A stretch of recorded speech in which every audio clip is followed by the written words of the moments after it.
Hi everyone, welcome.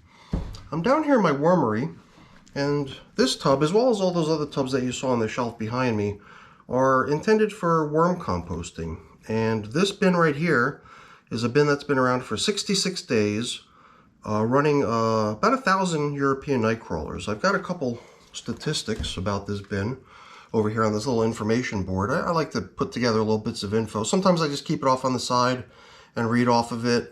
Other times I'll actually display the board itself. But as you can see, it's been 8 days since the last time we fed this container. And at that time, they received a variety of different frozen veggies. It was carrots, peas, and corn. I believe they also received some used coffee, maybe some bedding, maybe even some grit. I don't remember exactly. But after 8 days, it's my guess that this bin of about 1,000 European nightcrawlers could have possibly done away with the food that they were given last time. And even if we find a little bit of leftovers, it is my intention to give them some more food today. So I'm going to put on a glove, and we're going to bring the camera a little bit closer to see what's going on here. And let's get to feeding this bin. Now in the past, my routine used to consist of going to the freezer first, coming down here with everything that I needed to feed the bin. But more recently, I've been trying to first come down without any of the foods that I'm going to be giving them so that I can actually determine where things in the bin stand, and then I could size the feeding that I give them appropriately to what's needed in the bin. You know, I see that in other channels as well, where, you know, the person might go into their bin and actually realize that there's still plenty of leftovers and there's really no need to feed the bin.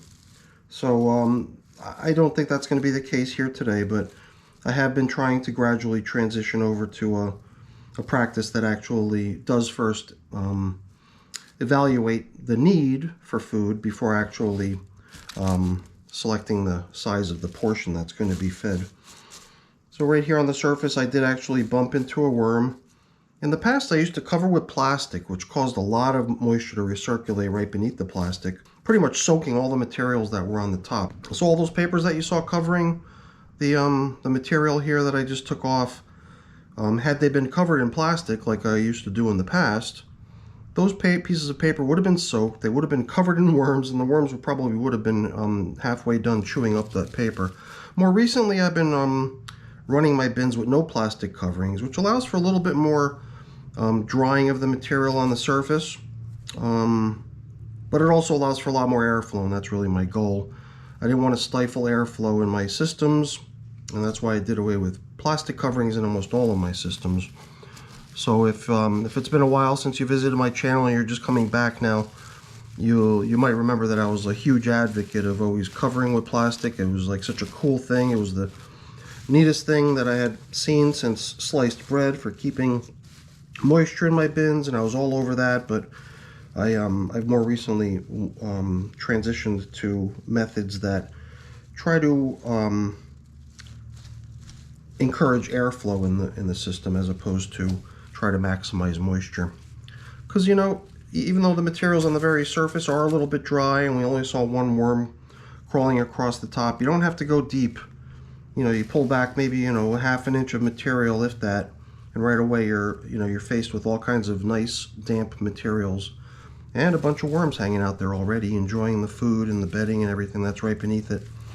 So yeah, you don't get that greeting like you do when you're covering in plastic and you got worms right there on the surface enjoying that recirculating moisture. So the whole aspect of a welcoming party is sort of lost by eliminating the plastic covering. So I kind of miss that, but I think it's worth it, you know, because I think that the worms definitely appreciate the boost to the airflow that they get from not having plastic coverings over their bedding.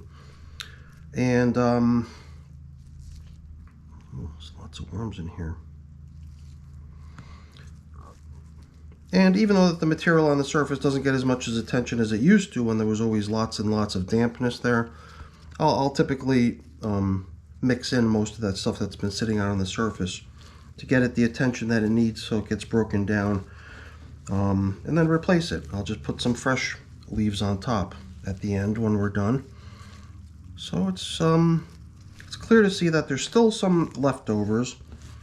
And typically when I see leftovers of corn, I'm not terribly surprised, because corn is just one of those things that, you know, when you eat it, we humans, when we eat corn, we can taste how sweet it is, and it's, you know, nice and moist and juicy on the inside of each kernel, and it just seems like the sort of thing that worms would typically, you know, die for. They would just love to consume corn all day long, but for whatever reason, it just seems like corn is not quite as popular in the worm bins as other things are. So I'm not surprised that we're not seeing any of the other types of veggies that were added in here, though. Because like the carrots, for example, I know that carrots are an extremely popular item that the worms always do away with pretty quickly. So I'm not surprised that we're not seeing any carrots. And the peas, I believe, are also something that the worms tend to really enjoy too. So there is some stuff down here at the bottom. I'm remembering now that besides those frozen veggies, we did also include some avocado that had been sort of pulverized into a paste. Once I go upstairs and after we've looked through here a little bit and figured out how much we want to give them, I'll shoot upstairs to the freezer and grab a nice portion that we could throw in here, and we'll be good to go with today's feeding. When I was poking around at the very bottom, I was encountering some kind of mushy stuff mixed in with the paper, and that's something I'm not too clear on exactly what that was. I would have to probably go back maybe 2 feedings to refresh my memory on what was in here. So I do feel like, you know, in addition to the leftover bits of rice kernels here and there, we're seeing other things. Here's actual chunks of corn cob. Lately I've been taking the corn cob and chopping it into little pieces to help with the breakdown process, and I have found that it does help a lot. Just gives the worms easy access to the entire piece of cob instead of forcing them to have to burrow through the entire length of it to get to the center part that they seem to favor a lot.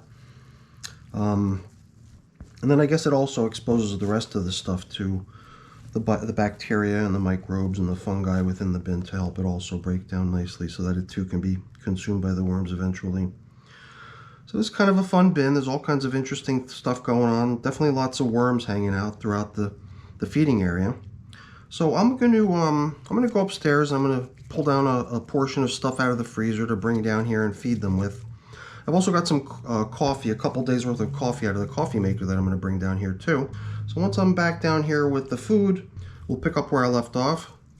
But right now it's break time, so I'll be right back. So now this feeding is pretty much par for the course. If you're used to the types of stuff that I feed in my wormery, it's usually leftover coffee as well as just odds and ends, different types of stuff that ended up in my freezer as kitchen scraps. Some of the stuff that's really easy to identify, such as these chunks of lettuce leaves, or things that I put into the freezer very recently, last night as a matter of fact. They were right on the top of the pile, but then I reached in a little bit deeper and then I pulled out this larger chunk of I guess just like kind of a mix of different things. There's clearly carrot in here, as well as the peels of some different things and chunks of other things and who knows what. Stuff that's all kind of frozen together, stuff that I believe may have already been set aside as worm food once upon a time, and might have been part of the stuff that, you know, was in the freezer when the freezer was left ajar and things thawed out.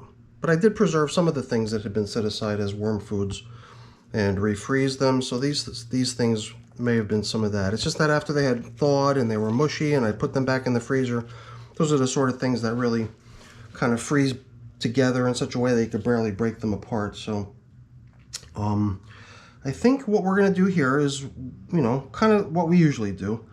I always like to put some sort of a bedding material, if possible, right below where I'm feeding, so that, you know, any sort of juices dripping out of the food we're giving them are caught by some of those bedding bits. And some of these leaves that were put in here as top cover last time we fed are kind of nice and seasoned from having been in the bin for the past 8 days, and should work really nicely as sort of a foundation for us to put the feeding into. And then I guess some of these things over here are the things we encountered on the way down. Here we have the seed out of a mango. Here's another seed out of a mango. Some of these older types of foods, you know, corn, as I mentioned earlier, takes a while. Sometimes the, you know, the tough seed out of a mango, as you can imagine, would take time as well to break down. So certain things get gobbled up quickly, other things take time. And I like my feedings to be kind of a mix of the two. So, you know, a lot of times you'll find leftovers, and it's kind of to be expected based on the way I feed. But then other times, you know, you'll also find that a great deal of what they were given previously has already been consumed. This thing, I don't know, somehow this to me seems like maybe some sort of a synthetic material that might not break down. Or maybe it's just something that hasn't quite had enough time to break down yet. Maybe it will eventually. Maybe it's a piece of fabric somehow got in here. I don't know. I have no objection to leaving it. But I think if we keep bumping into it, we might want to remove it. You know, I'm going to remove it because whatever. It might not ever break down if it's not something that would naturally break down on its own anyway, if it's a synthetic material. And you know, some of these bits of bedding that I'm putting back down into the feeding area also have kind of stuff stuck to them. And that's also making me wonder if that's just like maybe avocado paste or whatever. Various bits of leftover stuff that I really prefer to have down in the hole, down low, so that when we're done we'll be able to cover it all back up. I really don't like having, you know, food out on the surface because they could potentially attract pests, which is something I definitely don't want to have happening down here because my wormery, I'm in my basement. So I live right upstairs, and last thing I need is an infestation of insects. So this right here, I believe, was a piece of veggie that was used to make soup, and you know, it was pretty much almost like jellified when I placed it into my collection of worm foods.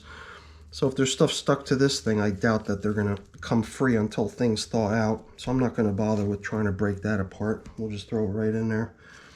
Now there was other things in here besides the coffee and the veggies. Got some soiled paper towels, all good stuff that amounts to a nice variety of different types of carbon-based food items for the worms. You know, most people refer to it as their bedding, but to me it's all food. So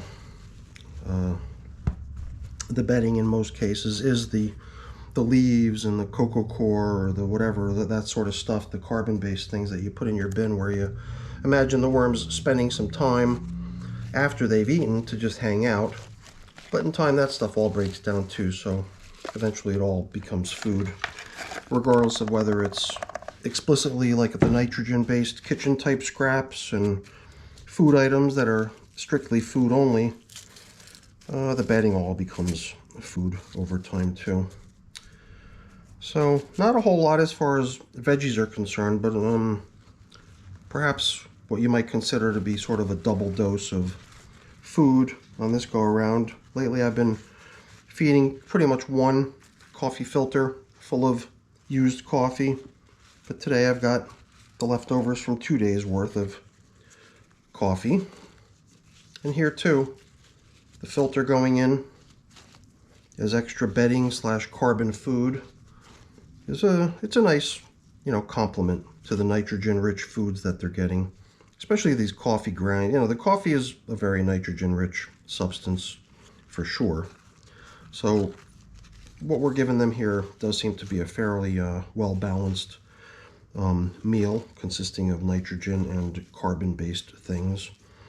And you know, if you're into composting, you'll know that it's the combination of carbon based materials and nitrogen rich materials together that kicks off the composting process, the microbial or the bacteria based composting process, like in an outdoor compost pile that heats up to 130 or whatever degrees. So you do have to be careful. That's why I like to feed in one specific place, so that if these, you know, carbon based materials combined with the nitrogen based materials combined into this feeding area do start to heat up for a day or two, then the worms have the outskirts of the bin to retreat to, so they can get away from the heat if it's too much for them to bear.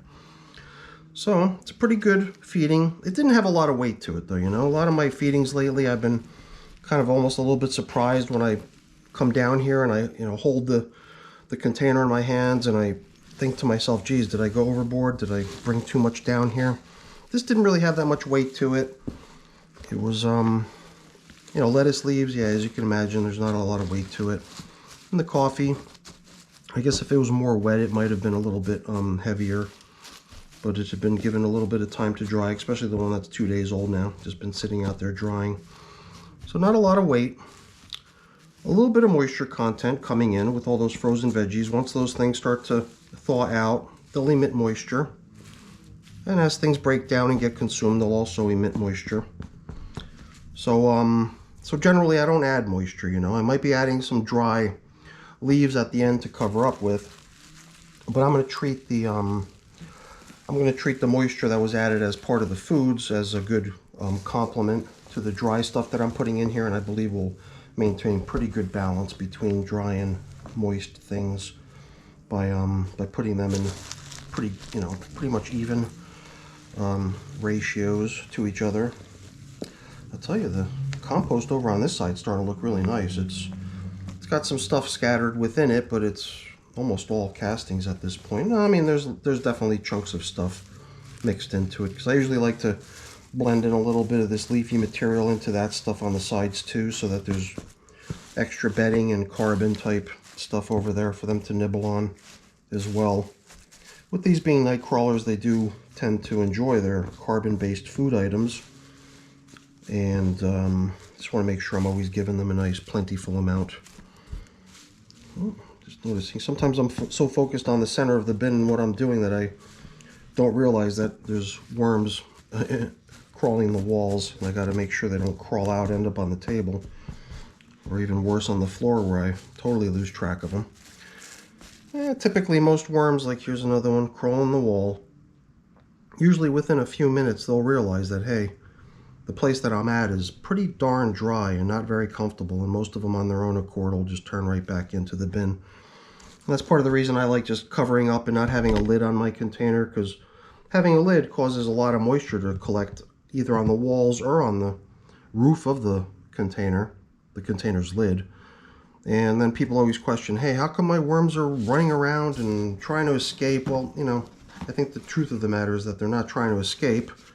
They're just climbing the walls because there's all that moisture collecting there as condensation, and that's the one thing that worms definitely can't resist is moisture. So the way I cover up here with these walls always left dry results in a material that the worms don't really like being on. As soon as they climb out onto the walls, should a worm climb out of the bedding and start exploring a little bit, they'll soon realize that they're in a place that's not very comfortable compared to where they just came from, and they'll usually turn tail and head right back to where they came from. And that's why I usually don't see any worm tracks or casting deposits on the walls of my bins, because worms just generally don't want to climb out of my bins because there's just dryness outside, and they don't like that, that's for sure. So that's the nice natural covering I like to have on my bins. And at 66 days of age, this bin still has a little bit of time to go before I would want to start steering it towards finishing. And there is a lot of bedding materials in here that the worms still need to break down as well. So over time we'll sort of get to the point, sometimes dictated by the capacity of the bin. I just feel like I'm not, I'm just out of room in terms of more room to keep going. And that could be the case here too, because we are approaching the top edge. Although, once all this stuff starts to break down, it'll collapse down, so it'll reduce in size over time. But yeah, I think we're in good shape here as far as this bin is concerned. Everything looks pretty nice in here. And I think we're good for maybe another week or two till the next feeding. So let me get things covered up and put away over here and cleaned up. But that's all boring. I'm not going to waste your time with that. Before I go though, really quickly, let me say thank you. Thanks so much for watching. Hopefully you enjoyed the video. If you did, please remember to leave me a thumbs up. That's always really appreciated. And if you haven't done so already, please also consider subscribing to the channel too. That's really appreciated as well. All right, everyone. Have a great day. Thanks for watching. Bye now.